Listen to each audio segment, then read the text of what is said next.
How are you guys? How are you guys? Si Paris natanggap. So, inofera nila kami ng contracts and all.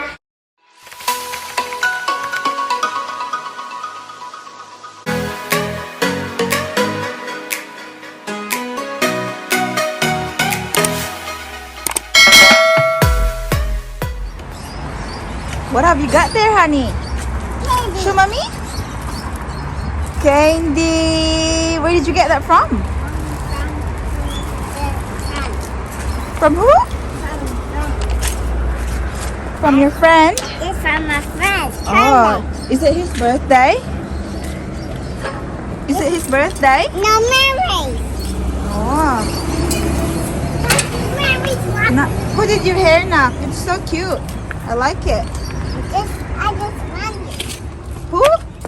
I want it. I just fix it. You fix it yourself? No, someone did it. Nak, bulingitan ni mo nak, oy. Mommy. Bulingitan ni mo, oy. Open that one. Show me what you got. Michael, how much I can know? Say hi, sat here. Hi, How are you guys? how are you guys?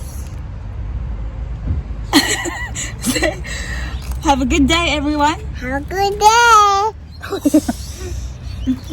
We'll go inside the car. Mama will open for you, okay?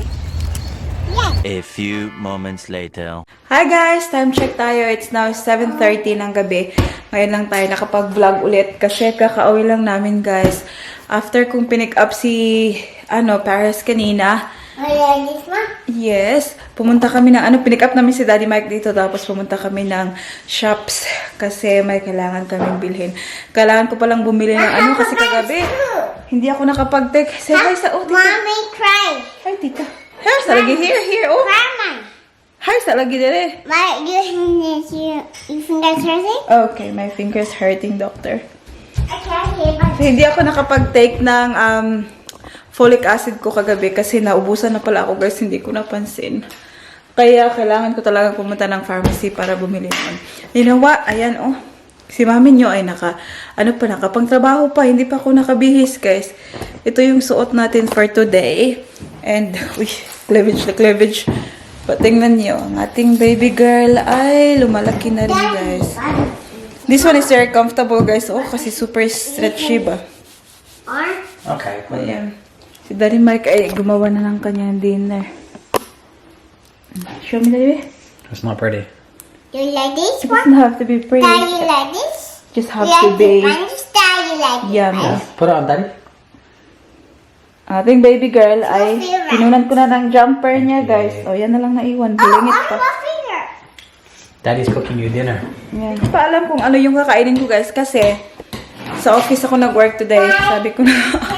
Tapos yung bestie ko din. No, Daddy's eating Si Ron, nag-work ko siya sa office today. So, yung ginawa namin ng lunch break, guys, pumunta kami ng Filipino shop. And Daddy's making marami kaming napamili. Marami, hindi ko pa na put away, guys. Oh. So, ito yung nabili ko. Tingnan nyo. Ensaymada with ube. Ayan.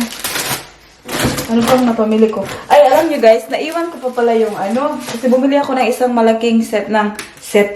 Ang tawag dito, pack ng turon. Banana turon. Naiwan ko sa work kasi dinala ko sa office para siya ba sa freezer. Anyways, okay lang naman. Bukas ko na yung dalhin pa uwi. Skyflakes. Ayan. Coconut water. Mamaya ko na ito ilalagay sa guys. Tayong corn beets. So, sobrang tawag ito, busog na busog ako today. Kasi nga, pumunta kami doon, yung kinain namin, snacks sa hapon, kasava, suman na kasava. Tapos, kumain pa kami ng kasi apat dapat yung ensaymada with ube. And, dalawa yung kinain ko, isa kay Ron. Yes, ano? Hi! How can I help you? You want some chips? Yeah. Yung Daddy's cooking your dinner, man. Tell tita and tito that you're a model. Say, I'm a model. Alam niyo guys, hindi ko pa rin pala na-chika sa inyo kasi hindi ako nakapag-vlog kahapon. So, yesterday pala. What is it, anak? Hang on, Daddy's making it now, honey. You wanna eat something else? Here, try this one, oh. So, hindi ko na-chika sa inyo, guys. Yung dilim dito. So, yesterday pala, meron kaming, video call appointment ng isang, casting agency. Oh, ayan, diba? Ang ating baby girl ay magmo-model na. Anak, are you going to be a model na? Yes. Oh, sure. Yes. Ayan. So, kasi guys, yung nangyari kasi, every time na pumupunta kami ni Baby Paris, everywhere talaga, marami talagang tao nagsasabi na, bakit daw hindi ko i-apply o ipasok si Paris sa mga casting, mga agency na mga ganyan. Kasi nga daw, bagay na bagay daw si Paris sa yung mga, anong tawag nyo, yung mga brochures, mga kids, mga modeling ba, yung mga damit, ganun-ganon. So, para sa akin guys, hindi ko naman talaga naisip yun before. And then one day, kasi yung ating mga iPhone guys, diba? Parang nakikinig yan siya sa ating mga conversation with people around us. So, yung nangyari guys, one day, nag-scroll ako sa Facebook ko, tapos nakita ko tong isang bubblegum casting agency? Something like that. So, I went to their website. Parang naano lang ako kasi diba lumabas siya. And then na-curious ako guys. So, pumunta ako sa website nila. Meron silang mga reviews. And, maganda naman yung feedback sa kanila guys. So, yung ginawa ko, parang nag-send ako ng application. So, doon sa application, kailangan mo lang mag-send ng details and also, 2 photos ng baby or ng bata. Ayan. What is it, anak? It's so yummy. Is it yummy? Yes, this. Thank you, sweetheart. I want. So, nag-send ako ng 2 photos, guys. Di Paris, pagpasensyahan nyo na. Guys, na haggard si mami nyo, guys. Oh my Lord. Ayan, walang makeup. Bahala na si Batman. So, yun yung ginawa ko, guys. Paulit-ulit tayo dito, Nag-send ako ng 2 photos ni Paris. And then, they came back to me saying they're organizing a video call. Kasi nga, di ba, wala pang ang tawag dito ngayon, hindi pa sila nagmi-meet up talaga face-to-face because of the situation right now. So, nag-video call appointment lang kami. So, yesterday, very quick lang guys, mga 30 minutes lang yun kahapon. So, si Paris, niready ko siya, binihisan ko siya ng maganda, inayusan ko siya ng buhok and all. And then, yun, parang may mga tanong sila, tinanong nila kung meron akong tanong sa kanila and all. And then, Paris was like, kilala niyo naman si Paris, guys. Alam niyo si Paris kung ano si Paris sa camera. And, pagkitang gilas tong ating baby girl, guys. Nakikipag-usap siya doon sa, nag-interview sa amin. Tapos, yun na nga yung feedback ng interviewer na Paris got full of energy daw. Sobrang laki na ng potential. And, obviously, my looks daw. And, it seems like Paris is smart and everything. So, positive feedback galing sa kanila, guys. So, after the interview, ang tawag ito, so, they asked me kung meron ako mga katanungan sa kanila. Yes, anak? Like a Paw Patrol. Paw Patrol? Yes. Which Paw Patrol? The photo. The photo? Yes. Do you have a Paw Patrol photo? No. I always said, which ticket? Which one, anak? The witch ticket. Paw Patrol. The witch? Yes, the witch ticket. The witch take it? Yes. Oh, that's scary. But I'm sad. Oh. Now, come here, son. We will tell Tita and Tita. Did you give Tito yesterday a big smile? Yeah. So they asked Paris pala, guys, what's your favorite animal? Which one? You said eagle yesterday? Eagle. And then they asked Paris, guys, kung ano yung huni ng eagle, kung ano yung gumagalo ng pakpak ng eagle, flap, kuku, saan ka na? Like that? And what's your favorite color? Pink. Pink. That's right. Who's your best friend? Mary. Mary. Ula. Ula. That's best friend. Alright. Ay, shush. Ayan. So, sobrang madaldal talaga siya kahapon, guys, sa interview. And parang na ano talaga yung interviewer, guys. So, ngayon, after the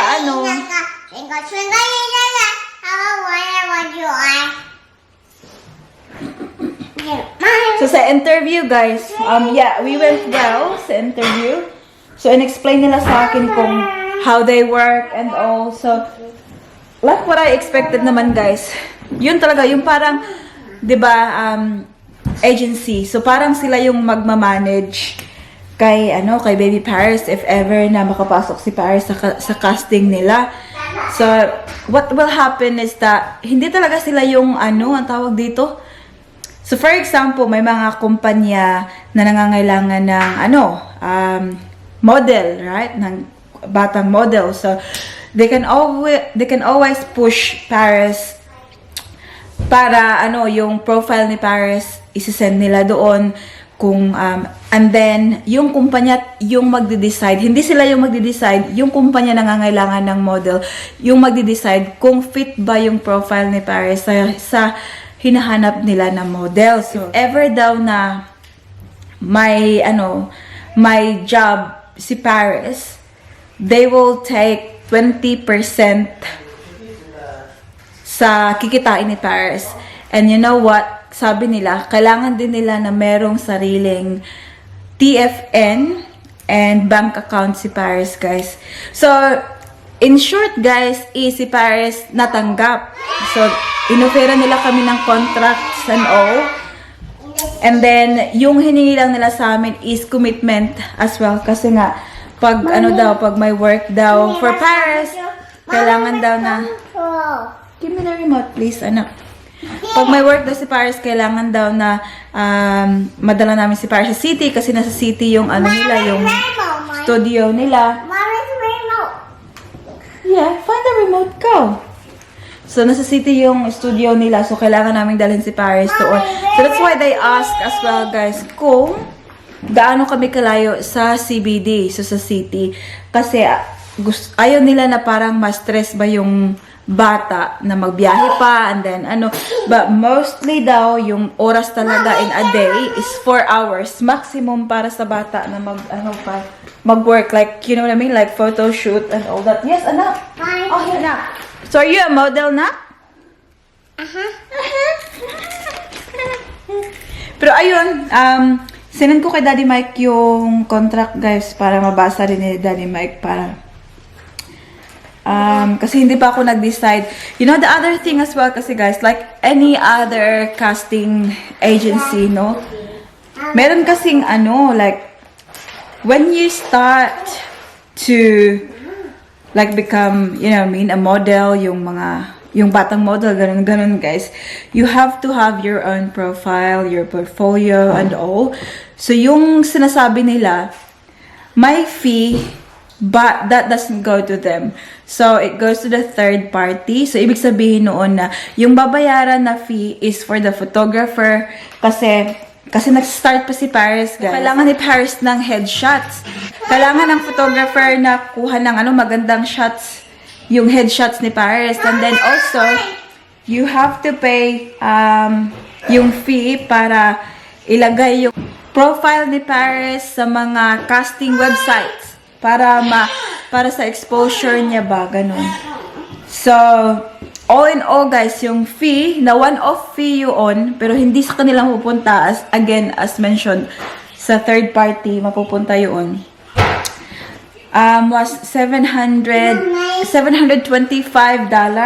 Sabi ko, Daddy Mike, is it even worth it? Kasi, you know what I mean? Like, $725 is not cheap, right? If you're going to think. Pero naman, again, you know, like, you have to start somewhere if you want to be in this industry. Alam niyo yun? And then, again, wala naman talaga sa isip ko, guys, na gawin kung ipapamodel ko si Paris. But, because of lahat, marami na kasi, guys, kahit saan kami pumunta talaga, sinasabi talaga na bakit hindi ko raw ipapamodel si Paris. So, ganyan, kasi bagay nga daw, tapos very witty daw si Paris, very smart. Kaya yun yung nangyari. So, we have the contract now. Kasi nga, in-offer na nila sa amin. But I'm still deciding. Si Daddy Mike naman, walang problema. Sinabi ni Daddy Mike sa akin na, like, I'm not objecting it. Parang siya na lang, ang tawag ito, I'll support you kung ano man yung mapag-decisionan ko daw. Kung gusto ko bang ituloy daw yung, ano talaga, for Paris. But for me, kasi yung iniisip ko guys, is yung commitment na sinasabi. Kasi nga diba, buntis si mami nyo ngayon. And then if ever na, you know, if they call in Paris for job, para yung photo shoot and all, tapos kailangan ko dalhin si Paris, and then, you know what I mean, I'm still pregnant. So, I don't know, maybe I'm still thinking, you know, negative. Alam niyo yun? Sabi nga ni Daddy Mike na, there's always a way. If you really want it, you know, you always find a way na, ano, madala si Paris sa city and all. And what's good thing about this is that yung casting agency na ito guys, they also have office sa Brisbane. So if ever na mag-move kami ng Brisbane towards the end of this year, then at least Paris can still do yung modeling doon kasi meron silang studio din doon. So yeah, at least like, you know, we had that brilliant feedback galing sa kanila na Paris got like potential and all, and to be able to, you know, get that contract from them, parang inofferan ka ng contract, it means like they think you are, you know what I mean, suitable.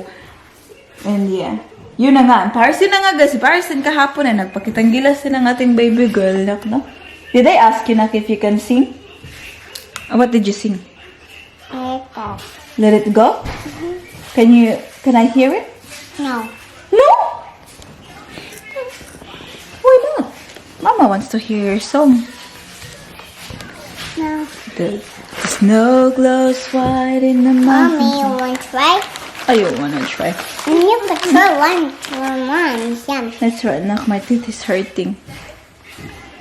Yeah? Mom, So, meron tayong little model. Mommy, eat candy. You made the eat chips. Are you a little model, nak? Are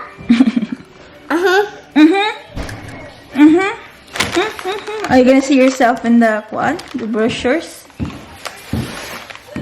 No? The magazine? You see Paris in the magazine? Yeah, we're still deciding. Kasi I'm still deciding. Wala namang rush, guys, kung ano. We'll see how it goes. Oh, yung ngipin ko, guys, is sumasakit pa rin yung dito, oh. Nafe-feel ko na yung tahi, guys. That is still working. Nagre-ready na pala si Daddy ng dinner, guys, para kay Paris. I'm just very tired, guys. Hindi pa ako nakapagbihis, oh. Magbibihis na ako soon. Pakita ko lang sa inyo yung outfit natin, guys, for today. Ayan, so nakapag-dress tayo. I really like this dress. Even Ron like it, guys. Kasi sobrang ano sa katawan. And very stretchy din siya. So hindi siya parang hindi ako nabubunot. Ayan. But yeah, update sa ating chan is there you go. So that's our baby girl. She's nearly 21 weeks now, guys. Ayan. And this Friday, we are having our 20-week scan. So very exciting. Ayan. And alam nyo guys, nag-flats lang ako sa work today kasi minsan hindi ko na kinakaya yung mga heels, guys. Pag I feel tired. Ayan. Bihis-bihis din pag may time.